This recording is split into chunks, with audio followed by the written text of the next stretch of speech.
Cada cultura tiene su propia manera de concebir el mundo y esto incluye también, por supuesto, la manera en que se concibe la sordera a las personas sordas o a la lengua de señas. En este video voy a hablarles acerca de estas ideas en el mundo islámico, que son ideas que se diferencian de las ideas que se tenían en el mundo occidental en el mismo momento en el que estas ideas están surgiendo en el mundo islámico. A pesar de que 9 minutos es un tiempo sumamente escaso para poder hacer justicia a un tema tan amplio, voy a referirme a dos obras clásicas del mundo musulmán que pueden darnos una idea acerca de este pensamiento. Se trata en primer lugar del libro que en español se traduce como Los leprosos, el baldado, el ciego y el visco, que fue publicado en el siglo II islámico, el siglo VIII de nuestra era, por un intelectual, un sabio iraquí llamado Abu Othman Amr bin Bahr, que trata acerca de las personas con discapacidad y hace varias interesantes menciones acerca de la sordera.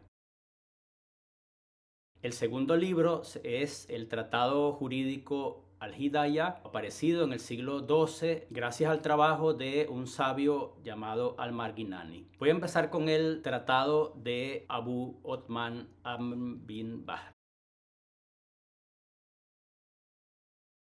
De Abu Othman se decía en la tradición que era una persona sumamente fea y que tenía los ojos protruidos, probablemente por un problema tiroideo. Por eso se lo conoce como Al-Jahiz, que significa exactamente esto.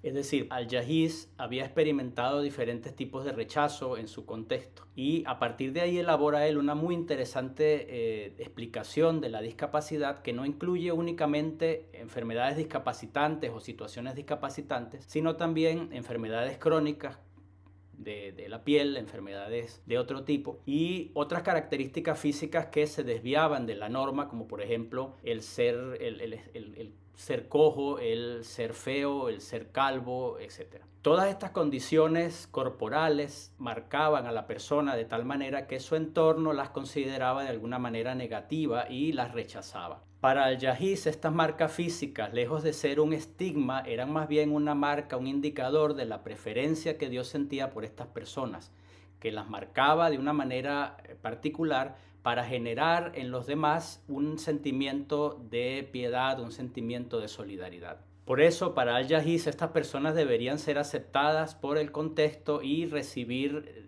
igualmente responsabilidades, igualmente derechos, participación en la sociedad de su época. Al-Jahiz también consideraba en su libro diferentes tipos de sordera. Él decía que había los sordos que hablaban, que por alguna razón se habían quedado sordos después de adquirir el árabe, y había los sordos que no hablaban, los sordos que se comunicaban en señas. Y él afirmaba que estos últimos eran individuos de derecho si eran capaces de comunicarse con señas inteligibles, señas convencionales que formaban parte de un grupo mayor de personas, es decir, una lengua de señas. La segunda obra a la que me voy a referir en este video es Al-Hidayah. Es un tratado de jurisprudencia clásico del mundo islámico que presenta leyes, reglas de vida acerca de prácticamente todos los aspectos de la vida.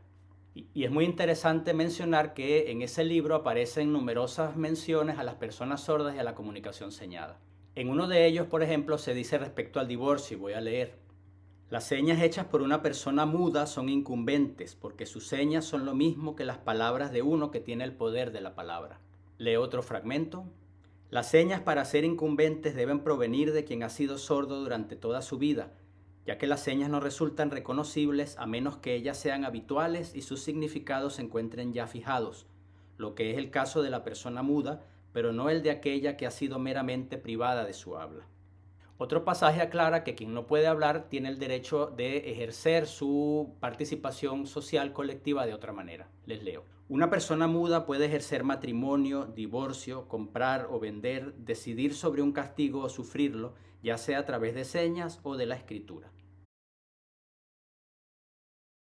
Y un último pasaje reafirma este reconocimiento de la lengua de señas como una alternativa de comunicación para las personas que no están en la posibilidad de hablar oralmente.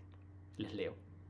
Como se ha afirmado antes, si una persona muda hace señas o escribe, esto es válido, de lo cual se infiere que las señas y la escritura poseen igual peso y que cualquiera de ellas es suficiente. Vemos entonces que en estas breves menciones de las dos obras a las que me estoy refiriendo ya hay una serie de argumentos muy importantes respecto a la manera en que se concebía a la persona sorda y la lengua de señas en el mundo islámico. Una de ellas es que era necesario discriminar entre la persona que no escuchaba por haber quedado sorda, pero estaba en posibilidad de hablar, y de la persona sorda prelingüística, es decir, la persona que no podía hablar por no haber adquirido la lengua hablada antes de la sordera, es decir, probablemente sordos de nacimiento. Estos sordos prelingüísticos tenían el derecho, si formaban parte de una comunidad, es decir, si tenían señas convencionales que pudieran ser explicadas, que pudieran ser traducidas por otros, de participar en todos los actos sociales a partir del uso de la lengua de señas. Por otra parte, en la obra de Al-Jahiz vemos que la sordera no necesariamente es vista como una condición discapacitante, sino puede ser vista como una característica física que en la sociedad implica una especie de rechazo. Y esto no es únicamente algo que le pasa a los sordos, sino que también le puede pasar a una cantidad de personas que no cumplen de alguna manera con un patrón de belleza o con un patrón de capacidades físicas, y que por eso reciben rechazo del entorno.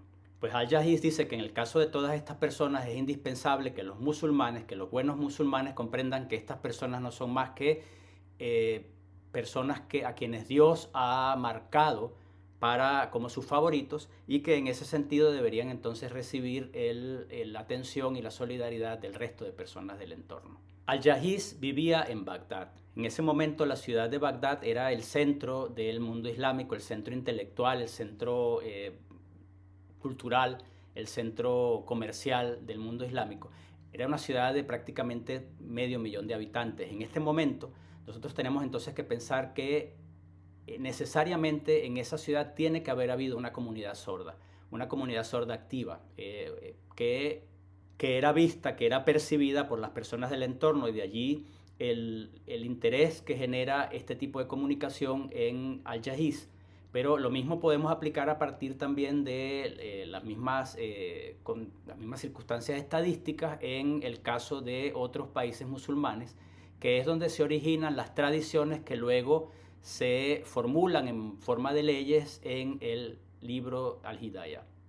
Es decir, que por una parte estamos hablando de una necesidad de aleccionar, una necesidad de informar y de sensibilizar, que es lo que hace Al-Jahiz, y por otra parte estamos hablando también de prácticas reales, de prácticas sociales, porque eso es lo que se refleja en la ley que les estoy comentando. Y es importante mencionar que en Europa, en esta misma época, estamos hablando de plena Edad Media, las ideas que circulaban a través de los tratados de leyes, de las crónicas que tenemos de esa época, es que la sordera es una condición completamente discapacitante y que las personas que no hablan no tienen pensamiento. Esto, que refleja una ideología también en el mundo occidental, está basado en principios aristotélicos y en el derecho romano. Justamente es de esto que les voy a hablar en el próximo video, que va a discurrir acerca de los significados históricos de las palabras mudo, sordo y sordo-mudo, y que nos va a permitir acercarnos a la ideología que en el mundo occidental había acerca de las personas sordas, de la mudez, de la comunicación señalada, etc.